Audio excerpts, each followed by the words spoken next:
मां सुभाणे कोमल सां मिलण जे लाइ चाकर जे घर वेंदसि। न रानी बेगम, तुंहिंजे हिन कदम सां दुश्मन जे आॾो मुंहिंजी कमज़ोरी ज़ाहिर थींदी। ऐं तूं छा थी चाहीं त मां दुश्मन जे आॾो कमज़ोर ॾिसण में अचां?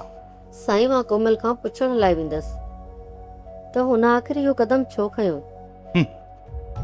हुन असांजी बदनामी जे लाइ इहो कदम खयो। छा इहो काफ़ी न आहे जो हुन सां तूं मिलण थी वञी?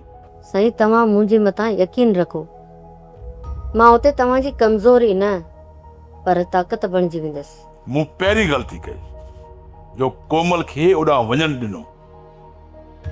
ॿीहर अहिड़ी ग़लती कोन कंदुसि रानी बेगम। इन जो मक़सदु त तव्हांजो भरोसो मुंहिंजे मथां हाणे ख़तम थी चुको आहे। ॻाल्हि भरोसे जी न आहे। तूं हिकु माउ आहीं ऐं न्याणी जी आॾो कमज़ोर थी वेंदी।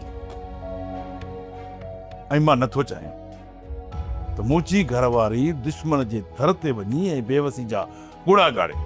मां तव्हां सां वाइदो थी कयां साईं त मां उते हिकु माउ बणिजी कोन वेंदसि पर अकबर खानी जी घरवारी बणिजी वेंदसि। मां उते बेवसीअ जा ॻोढ़ा कान ॻाड़ींदमि पर दुश्मन जे अखियुनि में अखियूं मिलाए ॻाल्हाईंदमि। ठीकु आहे रानी बेगम, मां कयां थो तोते भरोसो, पर उते वञण खां पोइ का बि कमज़ोरी ज़ाहिर न कजांइ। चाकर ख़ान कॾहिं बि इहो न सम्झे त असां औलाद जे आॾो कमज़ोर पइजी विया आहियूं। तव्हां बेफ़िक्र थी वञो साईं, मां मज़बूत आहियां ऐं मज़बूत थी मोटंदसि। सब्सक्राइब कयो असांजो official YouTube channel Singh TV HD drama ऐं वधीक अपडेट लाइ बेल आइकन खे क्लिक करियो।